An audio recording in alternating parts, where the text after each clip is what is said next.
Mali, depuis 72 heures, la presse française et leur troll diffusent un unique message en boucle.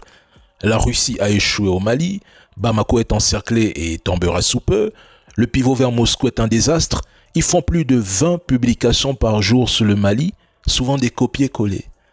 Leur objectif est de provoquer le chaos économique pour forcer le gouvernement malien à céder ou à plier.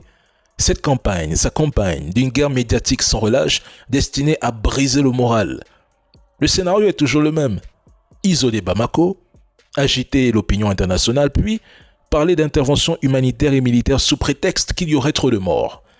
En réalité, tout cela vise à reprendre la main sur les ressources de l'AES qui échappent désormais au contrôle occidental. La RCA a connu la même mise en scène. Accusations de massacre, de pillage par la Russie, des rumeurs selon lesquelles Touadéra serait otage de la Russie. Mais lorsque Bangui a commencé à se stabiliser, que les groupes armés ont reculé, que l'État a repris des zones abandonnées depuis 10 ans et que les terreaux ont commencé à déposer les armes en acceptant une paix, le discours occidental a soudain changé de ton. Aujourd'hui, au Mali, le même schéma se répète. La presse française donne de l'écho aux revendications des terreaux, tout comme elle soutenait autrefois les bataillons Azov en Ukraine contre la Russie.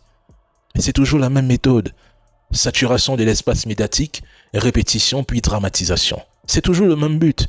Délégitimer le partenaire russe et punir un État africain qui ose refuser la tutelle. Mais mesdames et messieurs, ils n'ont pas changé leur mode opératoire. À un moment donné, ça m'amuse. De nouvelles alliances sont en train de se tisser entre le GNIM qui maîtrise la réalité du terrain et ceux qui sont à l'intérieur du pays, les hommes politiques, les leaders de la société civile. Il n'est pas exclu qu'il y ait une entente entre ces différentes composantes-là pour finalement une gestion commune du Mali dans les prochains jours. Le GNIM a déjà Bamako, le GNIM a plus que Bamako, le GNIM a le Mali parce qu'il contrôle la vie des populations, il contrôle le pouvoir politique sur le territoire et il contrôle finalement la circulation sur l'ensemble du territoire. Donc, pour que le Mali revienne dans la démocratie, dans la stabilité, le départ de la junte doit être le premier pas et cela doit être non négociable. L'État a perdu du terrain.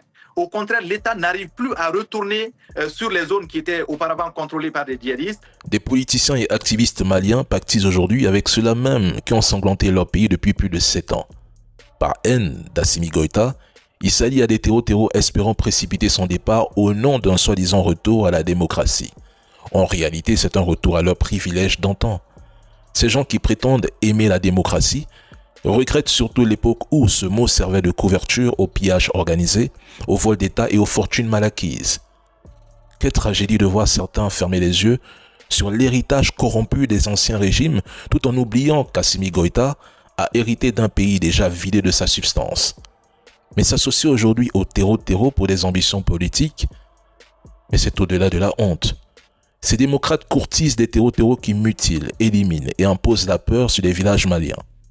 Ils osent croire que Bamako tombera bientôt, que le Mali est déjà sous contrôle total du GNIM. Pour eux, l'évacuation des ressortissants français, américains et allemands serait la preuve que la capitale est sur le point de tomber. En réalité, leur espoir caché, c'est la chute de Bamako, que ce soit par un coup d'État, une révolte populaire ou une attaque frontale du GNIM. Mais ils oublient que, militairement, cela relève du fantasme. Le rapport de force est écrasant en faveur des Fama. Ils ont vendu la peau de l'ours avant de l'avoir aperçu. Certains, hier encore fervents défenseurs du gouvernement malien, sur la toile, se sont retournés contre lui, peut-être par rancune, non-reconnaissance, frustration ou simple appétit d'argent. Voilà la vraie maladie du Mali. L'inconstance chez certains et la trahison sous couvert de démocratie. Ils ont dit que Bamako tombera dans quelques jours.